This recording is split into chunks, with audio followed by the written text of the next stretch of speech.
Before we start talking a little bit about the drone, just remember that the Federal Aviation Administration requires registration of many drones to be flown in the US. But this drone is, I believe, 259 grams, so it falls under the requirement. So, hey, good morning, Semper Gumbie Nation. This is Ben, and we are at the lake today, and it's beautiful out, but what's this big old mosquito next to me?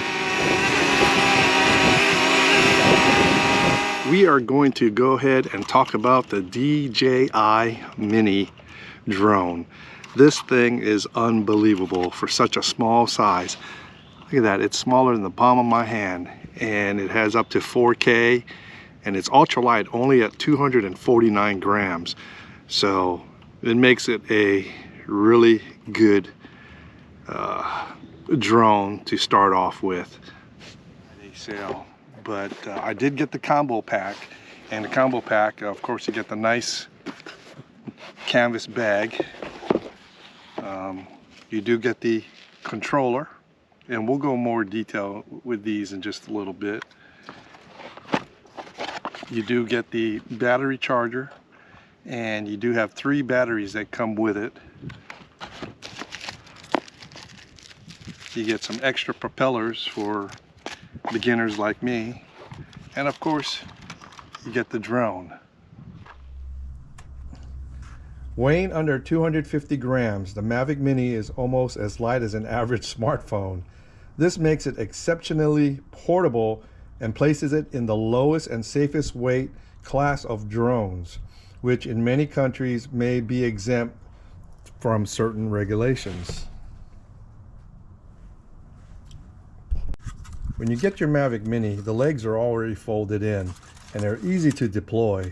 Basically, push that out there, pull this one down, then you do the same on the opposite side and push it down. Now, the Mavic Mini supports 12 megapixel aerial photos and 2.7 quad HD video on a 3-axis motorized gimbal. It provides superior camera stability and ensures ultra smooth footage. I was highly impressed with the footage that I captured just by flying these for a short period of time. Another advantage of the Mavic's mini size is that it can stay in the air longer. The mini drone features up to 30 minutes of flight time on a full battery charge. The included controller is designed to work with Android and iOS smartphones, letting you easily fly the drone while maintaining a low latency, high definition video feed from the gimbal up to 2.5 miles away. Now, as you can see right here, it says ultralight 249 grams. So like I mentioned earlier, it makes you exempt from registering the drone itself. The camera has a protective covering on it, and it's on a 3-axis gimbal. So you are able to move left, right, up, down to get the perfect footage. Now you can charge the battery using the charging cable, or you can just remove the battery and replace it with another charged one. Now when you purchase your drone, you will get a battery charger, and it has a USB, and it also has a power button there. But you will also get 3 batteries, and they go right into the charger just like that. Now, when you are charging the batteries, you'll have these power lights on the top, and these are about 25% for each light. The thing is that it will not charge all 3 at the same time. It'll charge one at a time. When that is fully charged, it'll move to the second one. When that's done, it'll move to the third one. Now, the controller needs to be charged on its own. It does not have a battery to replace. It has an internal battery, so you charge it right there in that port, and these 4 dots will give you the full charge of 100%, 75%, 50, or 25%. Now, using this controller is pretty simple. You open the antennas up, you open the side wings, and each on the left and right side has a storage place for your joysticks. And they snap in there so you won't lose it. So what you want to do is you want to open up your DJI app and go to Connection Guide. Select which drone and model you have, which I have the Mavic Mini. It says take out and install the control sticks, which we did. Short press the remote controller power button, then hold it again it begins to beep and indicate its power on. So hit once. Okay, I've got 4 out there, 4 bars or 4 dots. It says connect the mobile device to the remote controller. So you go ahead and plug this little port in.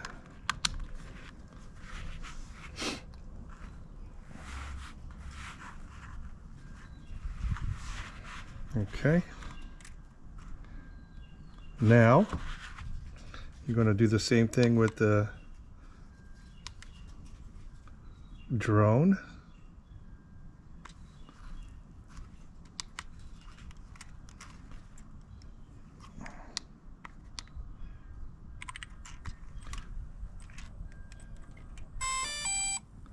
Okay, it starts calibrating.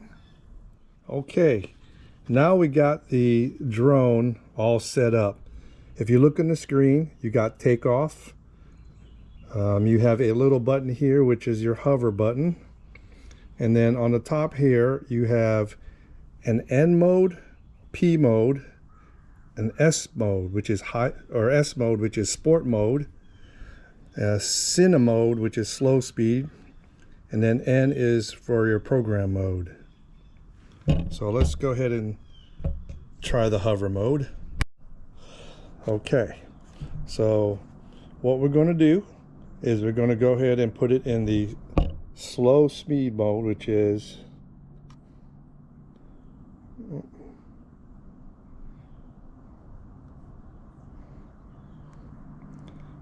the C mode, and then we're going to go hit the takeoff button.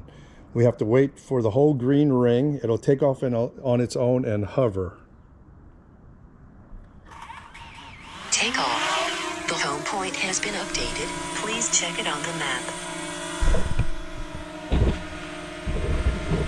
So as you can see, it is hovering by itself right now.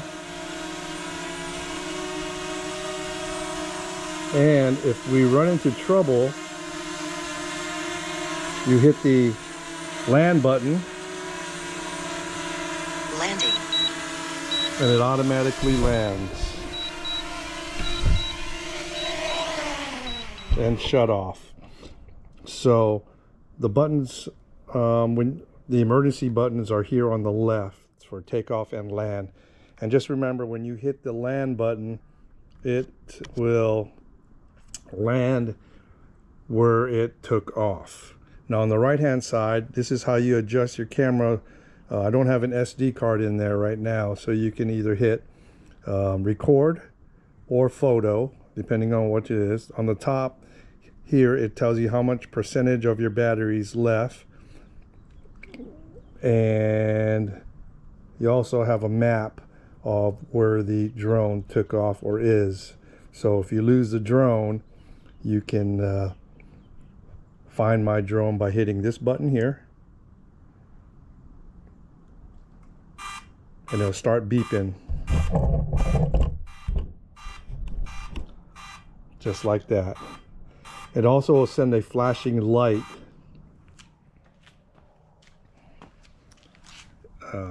Let's see.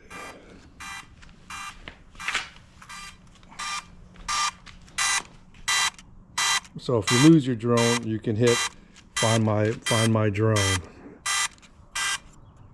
You can set your return to home altitude by hitting this little drag button across, and I've got my return to home button at 30.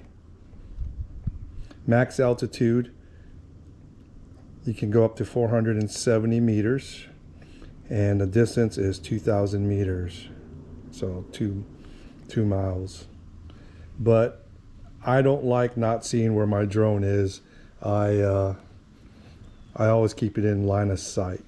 So on the bottom here, it has resolution. I'm at 2.7K at 30 frames per seconds. So it's they also give you, if you hit the fly spots, it'll tell you where are good places to fly. Now in the blue is a no fly zone. It's because of the airport is fairly close by.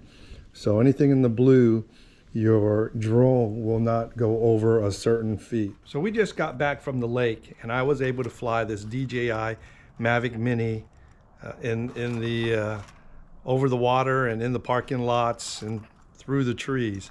I am still not comfortable enough to take it a mile out and then a mile back. Over time, I will get comfortable and I'll increase my distances. But I would hate to have a $300 piece of equipment fall into the water and not able to retrieve it. But the Mavic Mini is the base model, so it does not have the features like Follow Me or where you can program it and waypoints to go certain areas. But for the price of this, for what I'll be doing for my videos, it's perfect. And I must say, the DJI Mini Mavic, highly recommended. Well, I hope you enjoyed the video of the DJI Mavic Mini. I can tell you it's one of the best purchases I've made. And if you keep an eye out for them, they go on sale. So like I said, I got mine for under $300 on Amazon. So just keep an eye out for it. I'll post a link, or if I do find them any cheaper, I'll put them in the description box below. Treat your neighbors well, look after them, and spend time with your family, because you'll never know how long you got left with them. And always remember to be Semper Gumbie.